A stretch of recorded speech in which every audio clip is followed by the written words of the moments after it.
Support for the Legislature today is provided by West Virginia University, building futures close to home at campuses in Morgantown, Kaiser, and Beckley. Information at wvu.edu.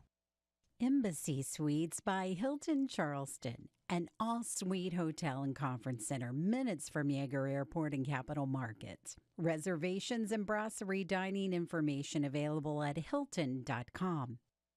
Segra, providing fiber-based communication solutions. Segra, freedom to grow. More information at segra.com.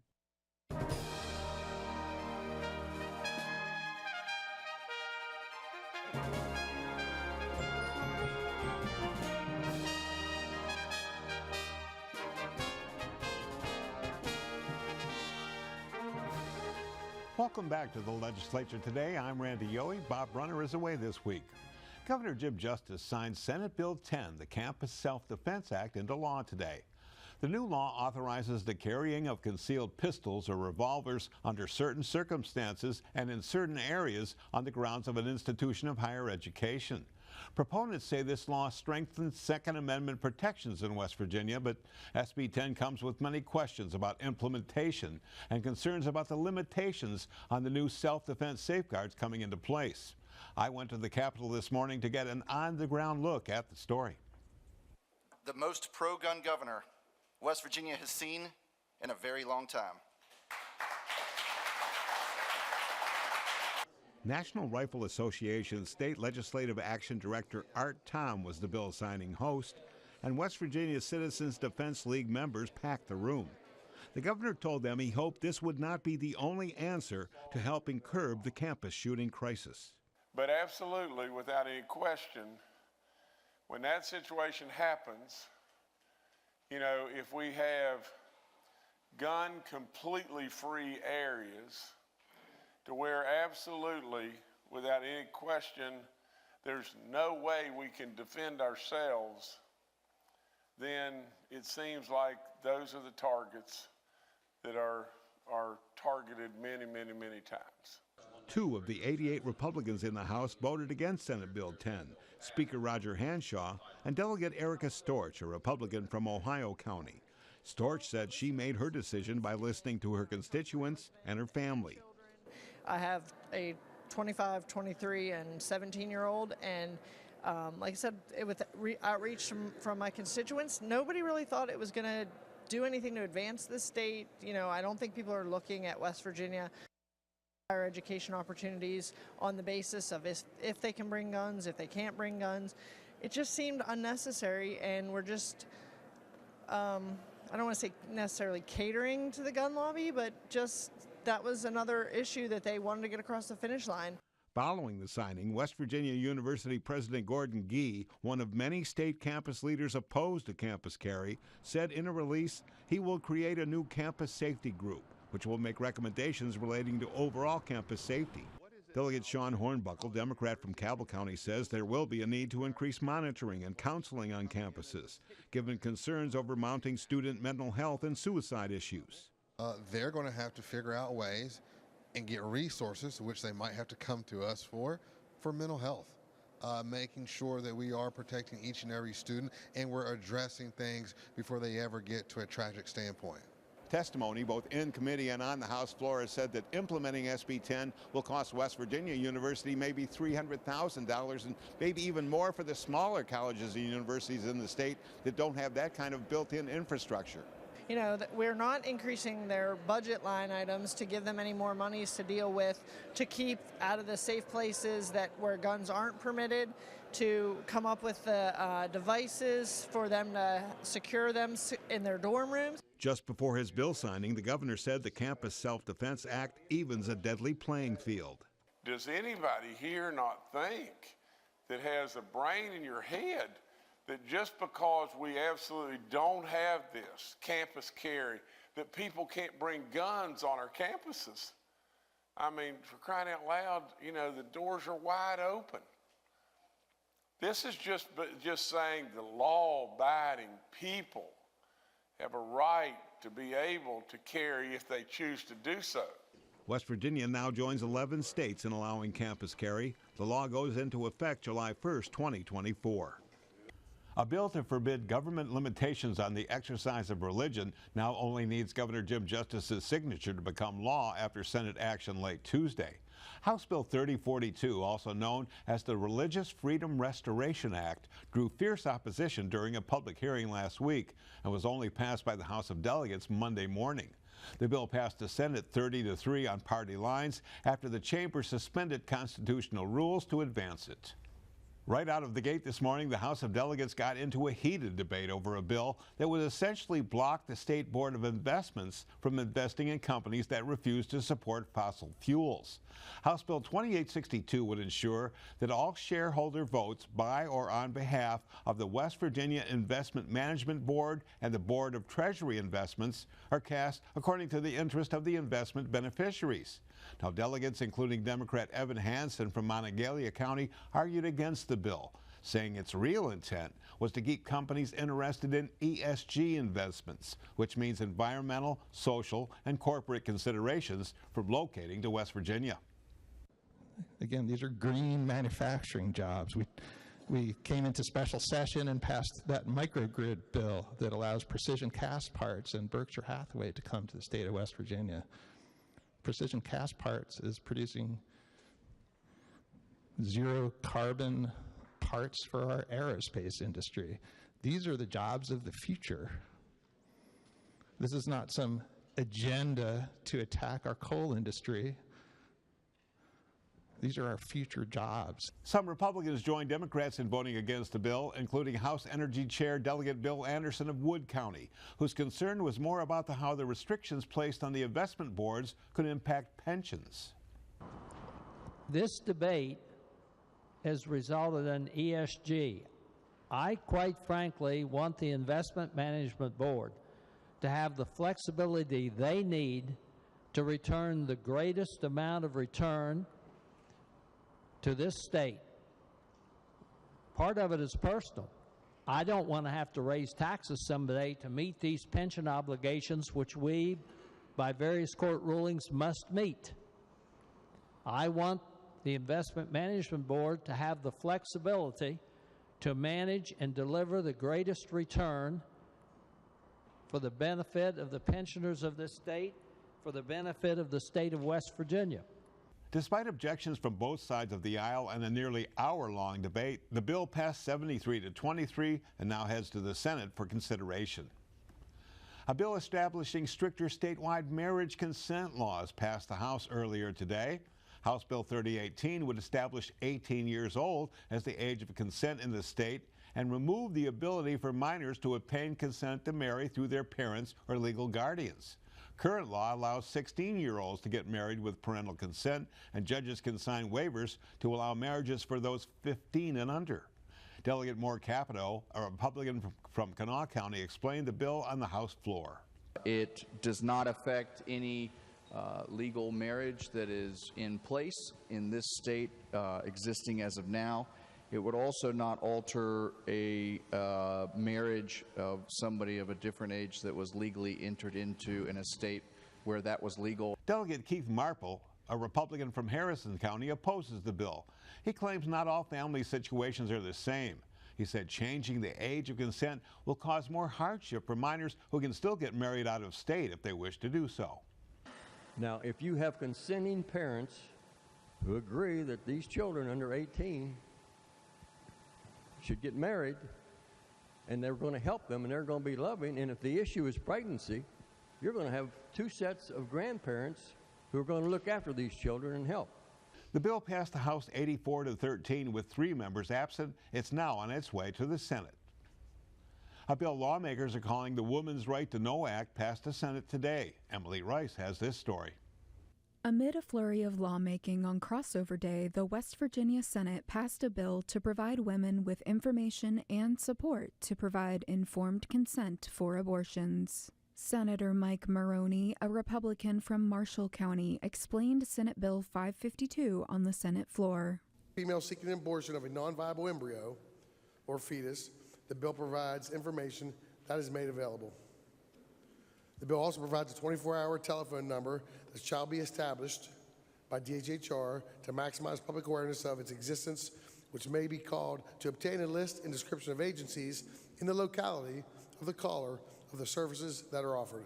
The bill faced some debate from Senator Mike Caputo, a Democrat from Marion County, who questioned the logistics of the bill and its validity given Gen BioPro, a manufacturer of generic mifepristone, commonly known as an abortion pill, is suing in federal court to invalidate West Virginia's medication abortion ban. Concerned that this could set a legal precedent for us not prescribing other FDA-approved medicines? I mean, we're saying that this can't be prescribed in West Virginia, correct? No, that's not accurate. Okay. It can be. No one's doing it currently. You need a special license to prescribe. You're talking about the mifepristone? Yes. Yeah, you need a special license to prescribe it. And no one's doing that now? No one's doing that in West Virginia. And what about the pending court cases? Will this have any effect on those, or have you had that discussion? Briefly came up, but I'm not very expert on the legal stuff. Let me ask my lawyer here.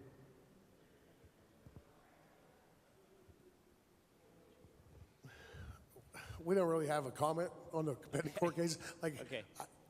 I just know they're out there. I didn't know if that come up in committee discussion. Well, I do believe, although I do believe this was constructed in a way to try to not affect any impending or any pending litigation. After debate on the bill, Senator Patricia Rucker, a Republican from Jefferson County, stood and spoke in support of Senate Bill 552. It's been our law in West Virginia. This right to know has been law. This hotline, this website, the information on the website has all been already enacted before, and we're just reenacting it. So I just want to make certain that all members know and feel good about voting for this, because all it is helping women, supporting women in this very difficult decision. Senate Bill 552 passed the Senate for the House's consideration with 31 voting yea, 2 nays, and 1 absent. Reporting for the Legislature today, I'm Emily Rice in Charleston. With the crossover day deadline looming tonight, the Senate maintained pace by passing 14 bills on topics ranging from criminal penalties to student safety and farms. Chris Schultz has that story. Senate Bill 581 would amend the 2023 Farm Bill. Senator Ryan Weld, a Republican from Brooke County, presented an amendment on the floor to create restrictions on foreign ownership of farmland in the state. The intent of this amendment is to restrict the ownership of agricultural land here in this state by citizens of a foreign nation, as well as foreign businesses and governments. Senator Robert Plymel, a Democrat from Wayne County, expressed concern that the restriction would block companies from bringing business and technology to the state. But Weld clarified that the amendment allows foreign companies to purchase agricultural land and convert it to industrial use. The bill was ultimately deferred until later in the Senate's proceedings for the day. Senate Bill 738 also relates to agriculture and would create the Right to Repair Act to give independent repair providers and owners of farm and other equipment access to information, parts, and tools required for maintaining or repairing equipment. In recent years, farmers and consumer advocacy groups have raised concerns about repair limitations imposed by companies on their products, including software locks and requirements to use official dealers for repairs. The bill passed on a 23-10 vote, with 1 senator absent, and now goes to the House of Delegates for its consideration. The Senate adjourned and planned to reconvene at 4:30 this evening. For the Legislature today, I'm Chris Schultz. A bill to exempt critical and rare earth minerals from severance taxes moved out of the Senate Economic Development Committee. The House approved House Bill 3012 last month by a vote of 91-7. The legislation aims to encourage the production of battery-making minerals in West Virginia, in some cases from acid mine drainage. The bill now goes to the Finance Committee. The West Virginia legislature has been looking at cutting personal income taxes alongside cuts to inventory taxes for state businesses for quite some time. On Saturday, the Senate passed a bill to cut a number of taxes based on a compromise agreement with Governor Justice. Now it's up to the House to finalize the proposal. This also has budget issues. To get a better idea of where things stand, Chris Schultz is speaking with the chairman of the two finance committees, Senator Eric Tarr from Putnam County and Delegate Vernon Criss from Wood County. Thank you, Randy. Unfortunately, we had a bit of a hiccup with our guests, and we're now joined by Delegates Kayla Young and Delegate Evan Hansen. Thank you both so much for joining us last minute. Thanks for having us on. Yeah, we're happy to. Before we rolled on cameras, we were just discussing the fact that it's crossover day. I mean, these are the last days of the session, and things are getting a little bit crazy. So first of all, I mean, I'm not going to pass up the opportunity to ask you, how have things been in these last couple of days for you both? Oh my gosh, they've been busy. We've had very long nights. We're excited. The House got out at 4:30 today. Delegate, anything to add? Floor sessions, morning, afternoon, evening. Yeah, and weekends too at this point. Yep.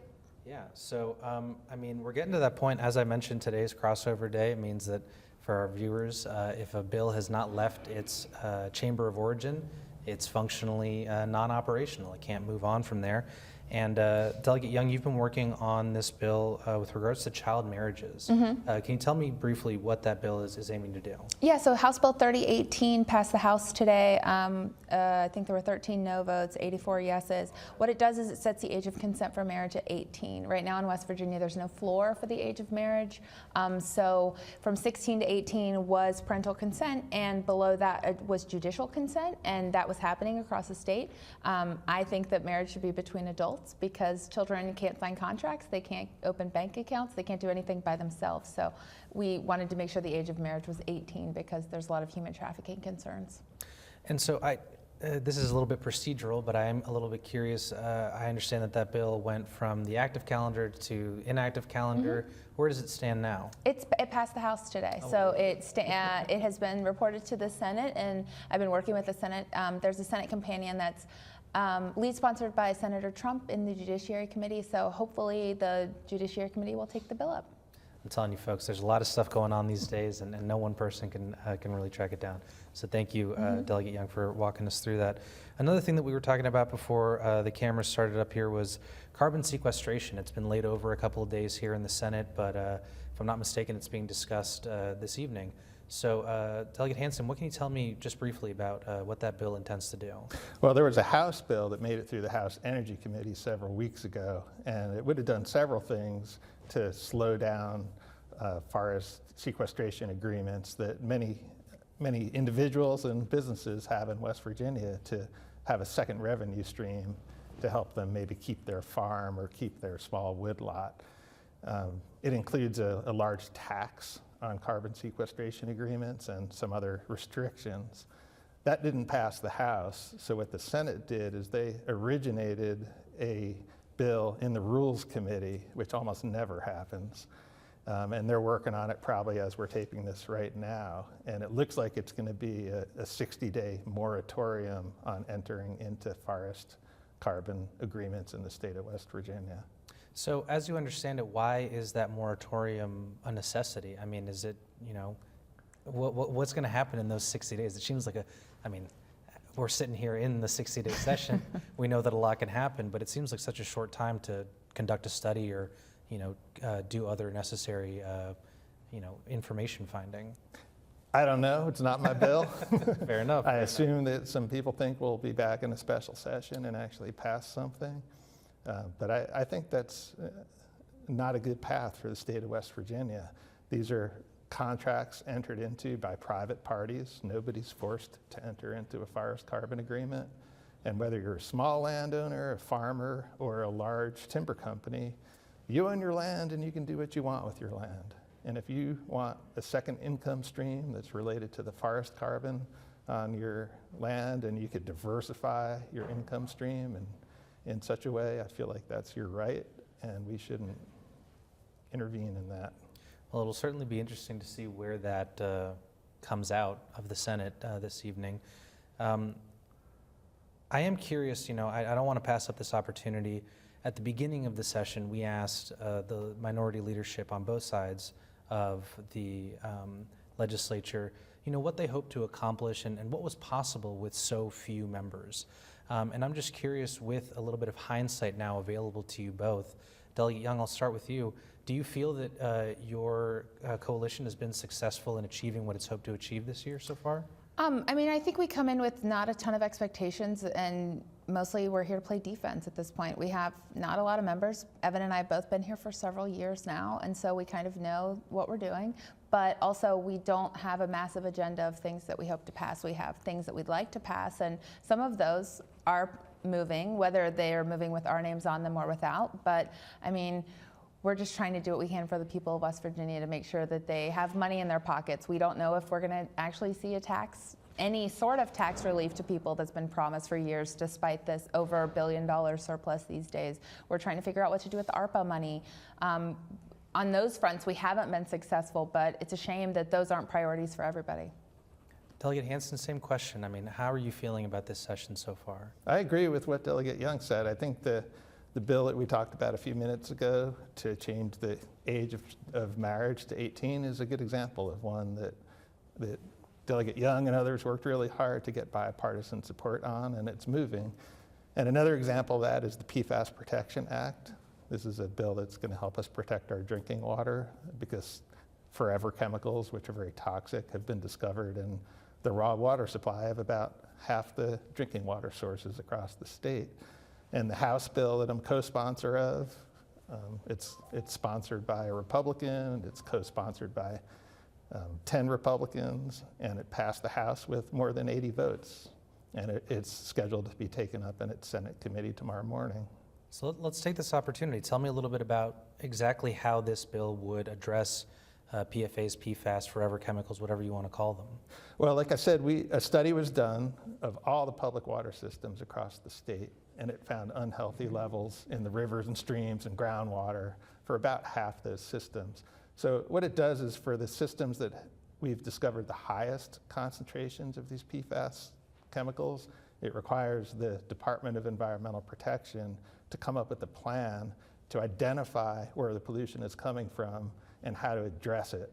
The goal being to hold the polluters accountable, or to maybe figure out if there's public funding that's available to address that pollution, so that the responsibility doesn't fall on the public water systems and on the ratepayers. Well, it certainly sounds very important, especially with the train derailment and the pollution that we've been seeing in the past month just to the north of us in Ohio. Delegate Young, I want to go back to something that you said just a moment ago, playing defense. We've seen both of you, as well as the rest of your coalition, on the House floor arguing and debating quite passionately against a lot of bills. Senate Bill 10 just passed. It was earlier this week, correct? It's all kind of blurring together, right? I mean, how do you feel about those types of bills? You know, I think that might be playing towards the Republican base, for lack of a better term. Yeah, I mean, I think those bills are a waste of time, and I also think they're not doing anything to move our state forward. My caucus and a lot of members of the other party are here for economic development. We're here to make jobs. We're here to raise wages. We're here to make families whole. And red meat bills aren't doing any of that. They just aren't. Delegate Hansen, your thoughts? I agree. They just divide us, and they provide fodder for campaigns and for postcards. But we still feel the need to speak out on those bills, even if we don't have the votes, so that people who are paying attention can see what's actually going on down here. Now, Delegate Hansen, you were just talking about a couple of bills that you're proud of, that you hope to see pass. I think you mentioned one or two that already passed. Delegate Young, is there anything that you're, in the last couple of minutes that we have here, proud of that you've achieved already during this session?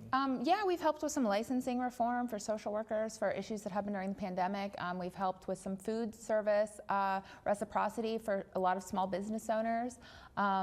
We are working on a recyclers bill that just came out of my government organization committee today. It's a Senate bill, a right to repair bill for agriculture. Despite what a lot of people see in the news, they see us fighting big time, but there is a lot of stuff that we do work on bipartisan and get across the finish line that does really help people.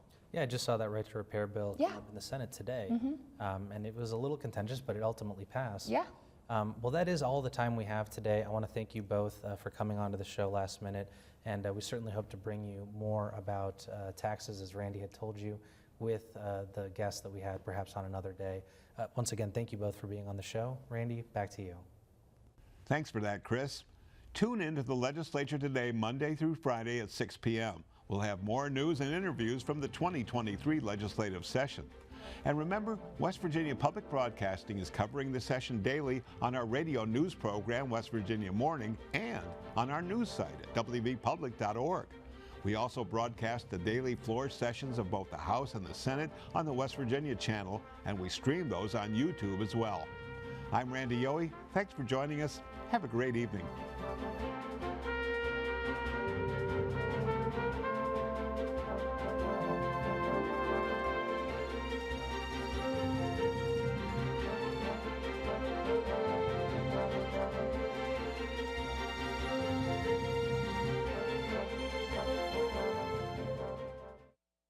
Support for the legislature today is provided by West Virginia University, building futures close to home at campuses in Morgantown, Kaiser, and Beckley.